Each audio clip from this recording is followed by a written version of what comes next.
నెల్లూరుకు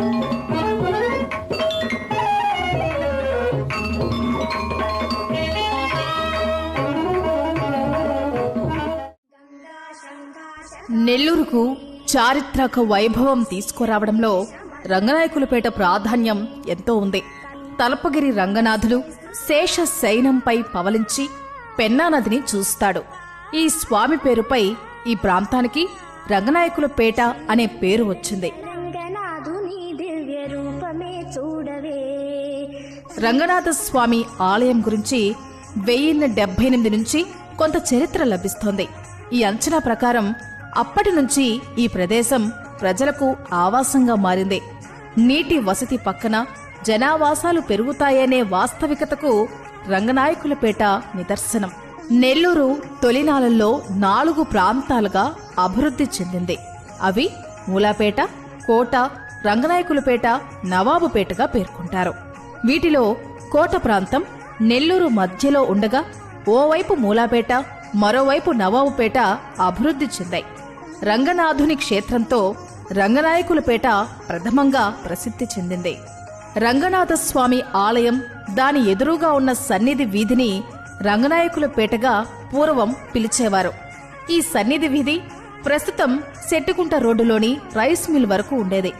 ఆ కాలంలో రైల్వే లైన్, ట్రంక్ రోడ్డు లేకపోవడంతో ఈ ప్రదేశం ఎంతో విశాలంగా ఉండేది. దేవాలయం చుట్టూ కొన్ని ఇళ్లు మాత్రమే ఉండేవి. మిగిలిన ప్రాంతమంతా కోటలో భాగంగా ఉండేది. ఈ స్థలం ప్రత్యేకంగా ఓ గ్రామంలా కనిపించేది. 1830లో నెల్లూరుకు చెందిన ఏనుగుల సామయ్య మంత్రి కుమారుడు ఏనుగుల వీరాస్వామయ్య తిరునలేల్వి నుంచి కాశీయాత్రను చేశారు. 1831లో నెల్లూరు మీదుగా వెళుతూ పినాకిని నదిని దాటి నెల్లూరులో అడుగు పెట్టామని ఆయన తన గ్రంథమైన ఏనుగుల వీరాస్వామయ్య గారి కాశీయాత్ర గ్రంథంలో పేర్కొన్నారు. పినాకిని నదిని దాటి అడుగు పెట్టగానే రంగనాథుని ప్రముఖ విష్ణుస్థలం ఉందని తెలిపారు. నెల్లూరు 1000 ఇళ్లు ఉండే ప్రాంతమని వివరించాడు. దీనిని బట్టి రంగనాయకులపేట నెల్లూరుకు ద్వారంగా ఉండేదని స్పష్టమవుతుంది. రంగనాయకులపేటకు నెల్లూరు కంటే కోవూరుతో చక్కని సంబంధ బాంధవ్యాలు ఉండేవి. ఈ ప్రాంతంలో నివాసం ఉండేవారికి క్షురకర్మలు అంటే బార్బర్ పని చేసేందుకు కోవూరు నుంచి మాత్రమే వచ్చేవారు. దీనికోసం పడుగుపాడు సమీపంలో వీరికి ప్రత్యేకంగా మాన్యాలు ఉండేవి. నెల్లూరు నుంచి ఎవరూ వెళ్లేవారు కాదు. గతంలో పెన్నా నదికి ఆనకట్టను 1852 నుంచి 1862 వరకు నిర్మాణం జరిగింది.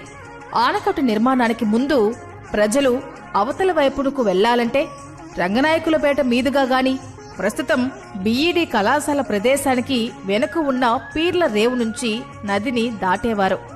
ఆనకట్ట నిర్మాణం పూర్తవడంతో రంగనాయకులపేట మీదుగా ట్రంక్ రోడ్డు సాగేది. దీంతో ప్రజల రాకపోకలు పెరిగాయి. రంగనాయకులపేటకు కోటకు మధ్య ఎక్కువగా మాగాణి భూములు ఉండేవి.